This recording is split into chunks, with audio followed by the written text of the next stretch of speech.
I've always been afraid of clowns, and I've never understood why. I can remember that as a child, I had never had a bad run in with them. No carnivals or fairs, or even other kids' birthday parties.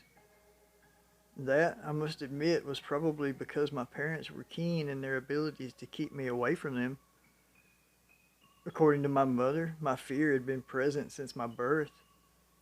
Like most first time mothers do, she spent the months awaiting my arrival, decorating my soon to be nursery.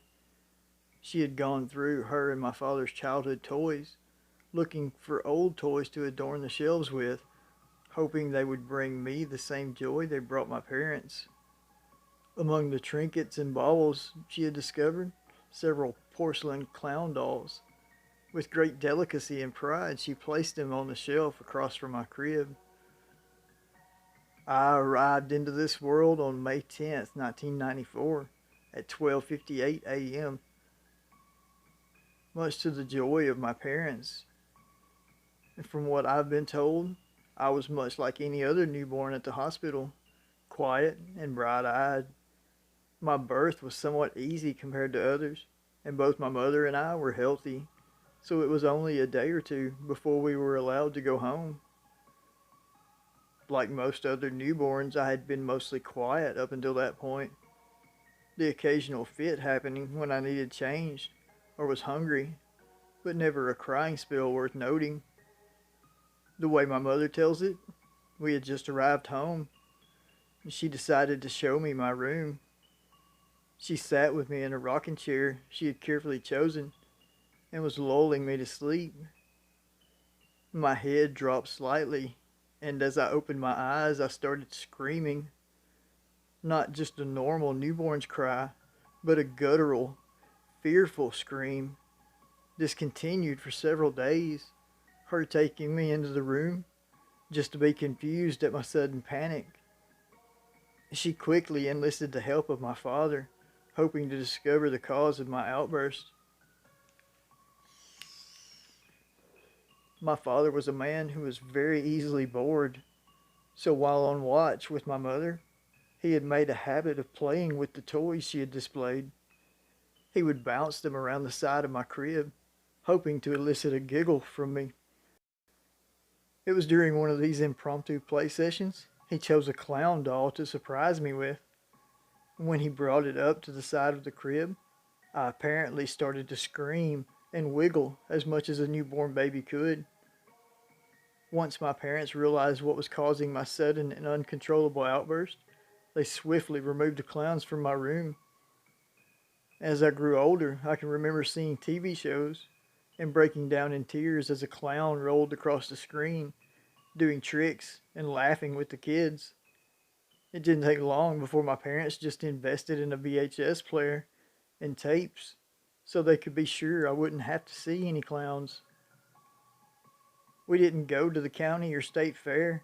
We avoided any carnival or clown attractions on family vacations, and they always asked the school what kind of entertainment was being provided before allowing me to go to events. My parents never understood my fear, and truth be told, I didn't either. None of us ever questioned it. The way we thought of it was that everyone has irrational fears.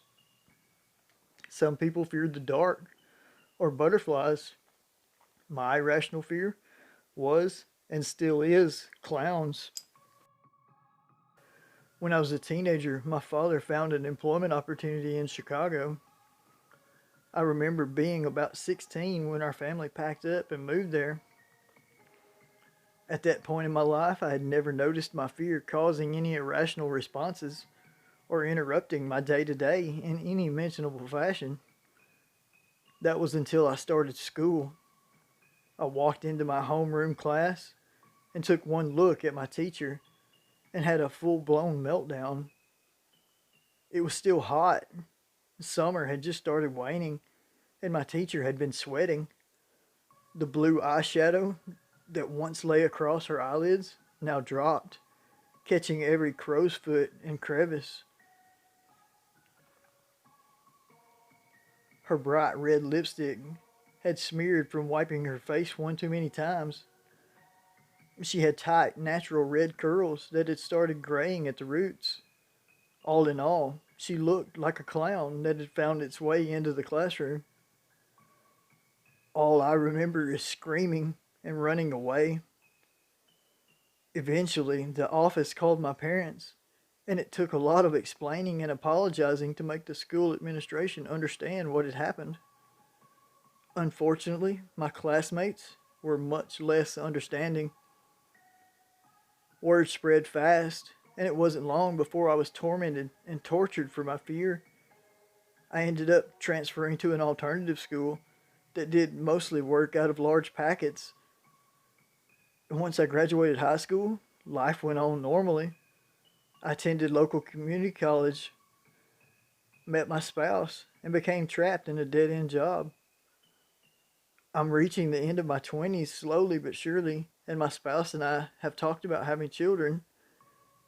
It was the idea of children that made me decide to see a therapist about my fears.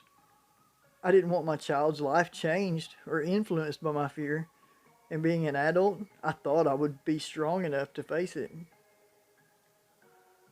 It only took a few days of searching online before I found shit. It only took a few days of searching online and making phone calls before I found a therapist who I thought would be able to help me. That was about a year ago. My therapist and I had worked through several types of therapy, unable to find success with any of them. And last week, my therapist brought up the idea of hypnotherapy. Hypnotherapy is supposed to help reprogram your subconscious. When you're in a hypnotic state, you're highly open to suggestions, and it can become easier to identify why you have certain behaviors and even make changes to your thoughts and behaviors. My first session with hypnotherapy was today, which leads me to why I'm writing this. At first, everything seemed fine. My therapist and I discussed more mundane happenings in my life, and then they brought up clowns. He asked me what feelings the idea of them caused, and about any negative experiences I may have had. That was when everything changed. I could see a large man standing over me. My wrists were in handcuffs, and I had clothes stuffed in my mouth. I could almost feel the buzz of alcohol coursing through my system. The man before me was the most grotesque clown I had ever seen. Blue triangles adorned his eyes, standing in stark contrast to the red around his mouth. He lacked the distinct white base that most clowns have, instead showing off his stubble. He stood there in his stained tank top staring down at me, his laugh flashing his yellow stained teeth. His makeup was smeared, and beads of sweat dropped down his face as he lunged forward and grabbed me by my hair.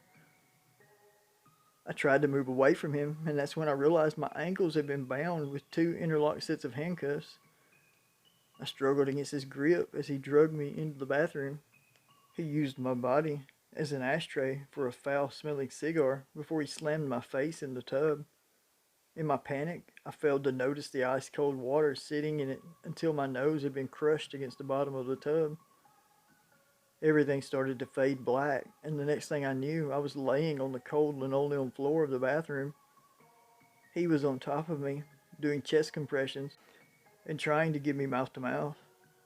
Being too weak to struggle, I passed in and out of consciousness as he dragged my limp form back into what I assumed was his living room.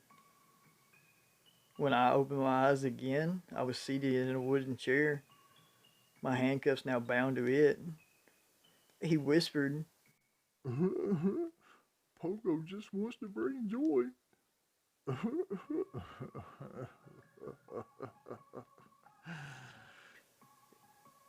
into my ears from behind me as I felt something tighten against my neck.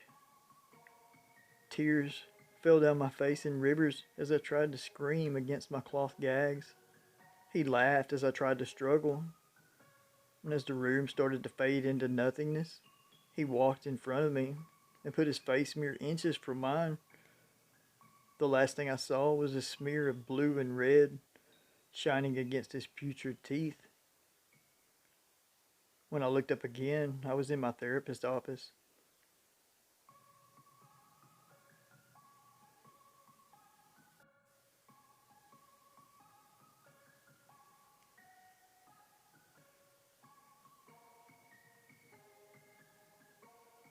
When I looked up again, I was in my therapist's office.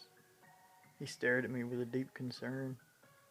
His face had paled as he informed me that somehow, while I was experiencing everything, I managed to narrate it to him.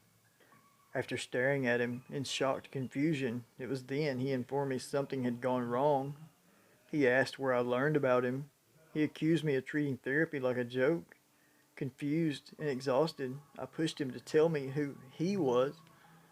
At my therapist's refusal, I got up to leave, and that's when his face paled and he stopped me. He grabbed me and rushed me into the bathroom, where he showed me the now soft red marks on my neck and the peeling skin where I had said the cigar touched me in the mirror. I slumped against the wall as he started pacing, ranting about how he always thought parapsychology was a joke, a crock of shit, as he put it. Without any grace or form, I was informed what I had just experienced was a past life regression.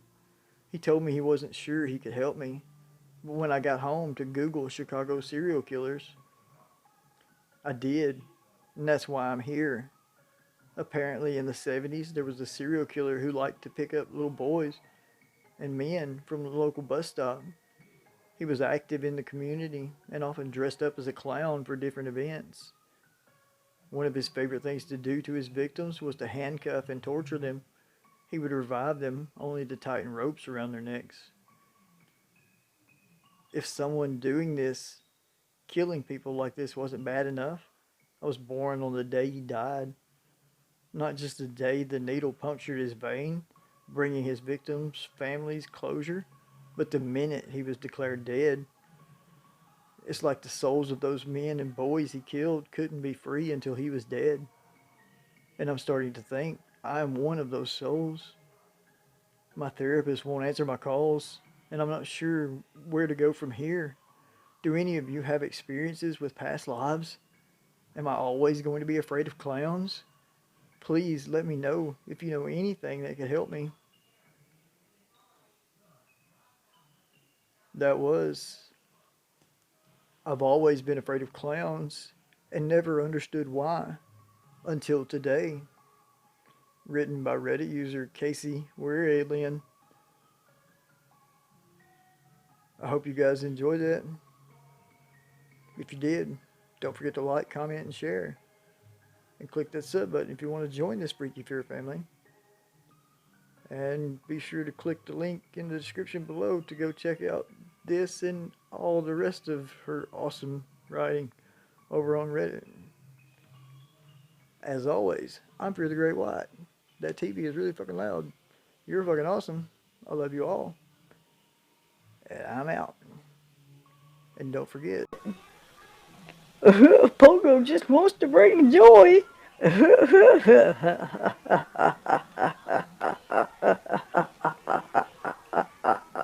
fuck clowns. Clowns are fucking creepy.